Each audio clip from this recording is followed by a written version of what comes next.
Pemirsa, terima kasih Anda masih terus menyaksikan Prime Time Talk. Saya kembali lagi ke Pak Willy. Pak Willy, sebenarnya bagaimana kemudian masing-masing menteri ini ditugaskan untuk masing-masing negara? Misalnya kemudian Menteri SDM untuk Timur Tengah, kemudian Kepala Bappenas Sofyan Djalil untuk Jepang, kemudian Menteri BUMN untuk RRT, Kelautan untuk Amerika dan Rusia. Adakah kemudian preferensi khusus memilih negara tertentu dengan menteri-menteri ini?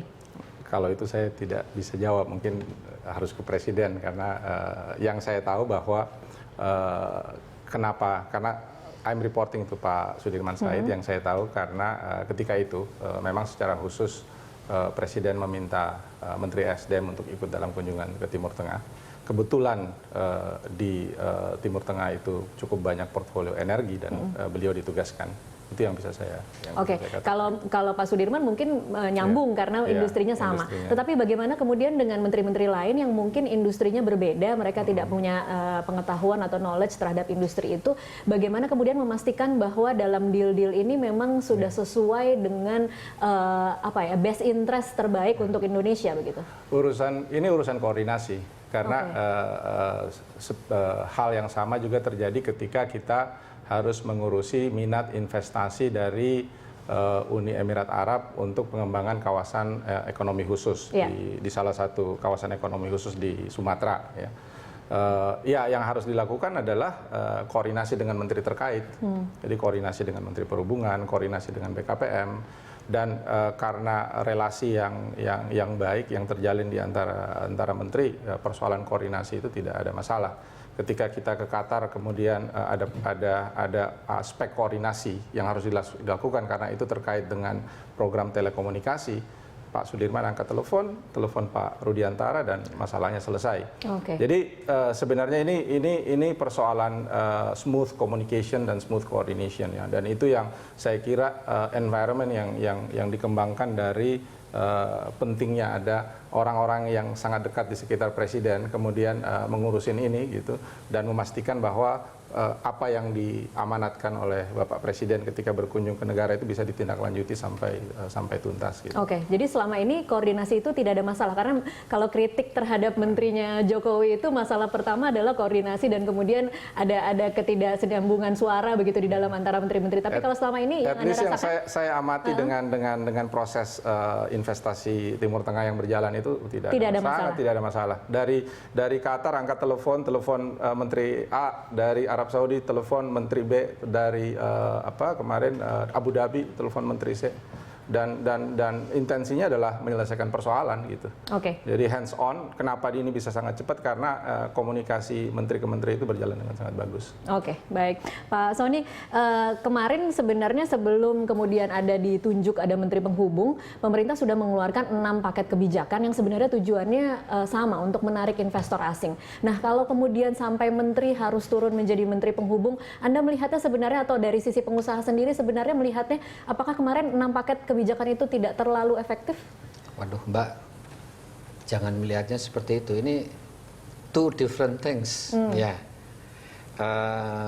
paket kebijakan yang dikeluarkan kemarin itu yang menurut saya adalah reformasi yang struktural, reformasi regulasi. Itu ada 6 menteri penghubung atau tidak, itu tetap harus dijalankan dan itu suatu kebijakan yang sangat tepat dan sangat berani kalau menurut saya. Itu satu hal yang harus kita lihat. Jadi hal yang berbeda.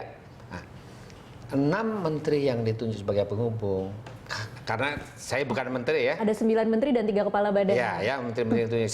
Saya hanya bisa mengomentari. Tujuannya adalah bagaimana supaya masing-masing negara calon investor besar ini bisa lebih deserve, dilayani dengan lebih baik. Itu tujuannya. Jadi satu paket yang Mbak Tasya tadi sampaikan itu adalah reformasi di dalam bidang regulasi.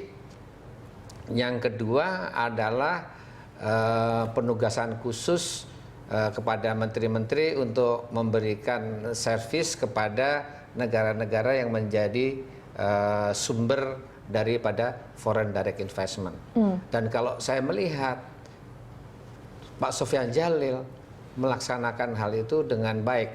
Karena saya beberapa kali mempunyai pengalaman, ada investor mempunyai masalah, saya telepon beliau, kita bertemu, beliau dan investor, masalahnya adalah mengenai X begitu. Langsung pada saat itu juga langsung telepon, akan diadakan pertemuan untuk menyelesaikan masalah yang dihadapin. Investor Jepang sangat surprise. Kalau kemudian ditangani oleh menteri langsung begitu ya? Begitu bicara langsung ditangani pada ketika itu juga. Dia bilang, we have never seen an action as fast as what you do now. Nah, inilah mungkin yang diperlukan, yang diharapkan oleh Presiden Jokowi kepada menteri-menteri yang ditunjuk tadi.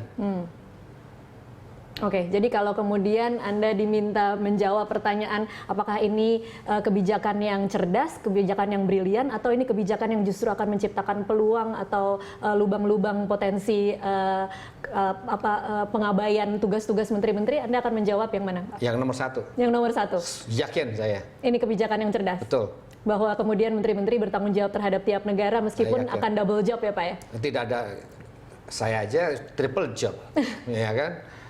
Saya yakin kalau mata saya melihat tipe-tipe menteri yang ada sekarang ini selain capable, they are hard worker and smart. Itu yang membedakan. Mereka itu adalah profesional. It's not a mere birokrat.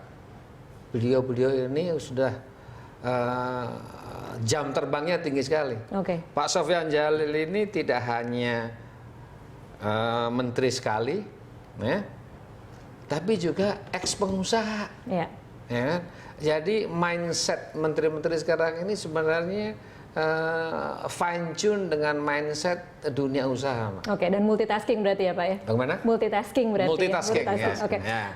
Ke Pak Willy terakhir, Pak Willy, ini kan kalau khususnya untuk Menteri SDM, bukan cuma mengurusi Timur Tengah, ada juga masalah dengan Freeport, sekarang ada lagi tambah masalah MKD. Nah, kira-kira jaminan bahwa semuanya akan bisa teratasi dan dengan imbang, bagaimana tuh Pak Willy?